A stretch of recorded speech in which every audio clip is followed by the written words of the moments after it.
कक्षा 10 के विद्यार्थियों के लिए द्विघात समीकरण के प्रश्नावली 4.2 का 5वां सवाल है।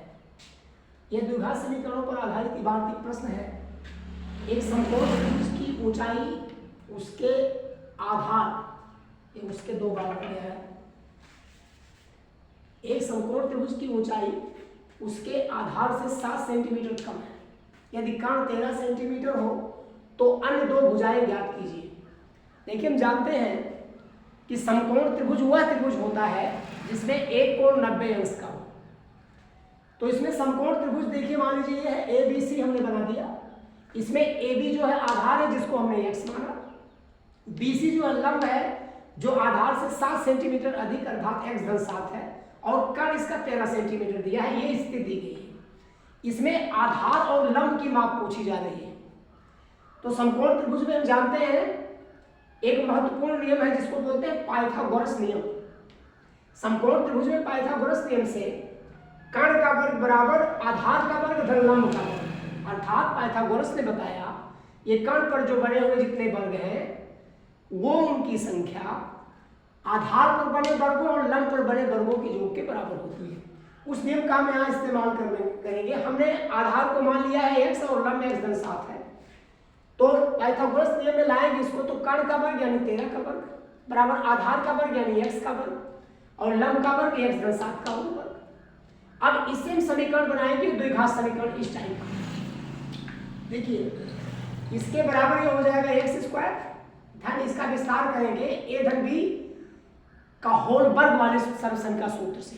a धन b के होल वर्ग वाले सर्वसंख्या सूत्र से हम हल करेंगे तो ये आ जाएगा x का वर्ग, ये धन 7 का वर्ग धन 2 गुणे x गुणे 7। इसको फिर हल करेंगे तो x² में 2x² हो जाएगा और ये 7 सतह 49 होगा और 2 सतह 14x हो जाएगा।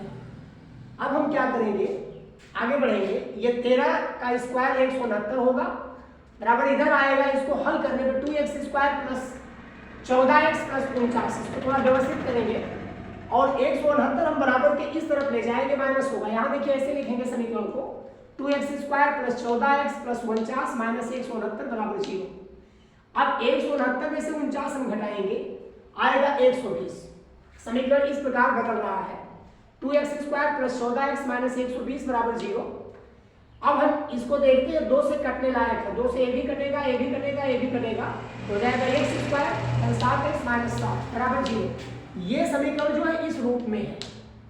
अब हम a और c का गुणा करेंगे। a बराबर 1 है और c बराबर -60 है, यानी 60 घटाते 60। फिर 60 का ऐसा 2 टुकड़ा करेंगे जिसका जोड़ना या घटाना ये 7 के बराबर हो जाए। तो 60 का 2 टुकड़ा मिलेगा, 12 × 50 60, यानी x² plus 12x minus 5x minus 60 बराबर 0। ये होगा इसका खंड। इन दोनों में कॉमन लेंगे x होगा, यहाँ x कॉमन लेंगे तो x प्लस 12 बचेगा। यहाँ से यहाँ -5 कॉमन लेंगे तो x माइनस का x प्लस 7 ये 12 हो जाएगा। इस तरीके से दो गुणनखंड हमको मिलेगा x धन 12 और x धन 5। इन दोनों गुणनखंडों की तुलना हम 0 से करेंगे, 0 से करेंगे तो x का मान निकालेंगे। फिर जैसे x धन 12 बराबर 0 किया हमने तो x बराबर -12 आ गया। फिर x माइनस 5 बराबर 0 किया तो x बराबर 5 आ गया, प्लस 5।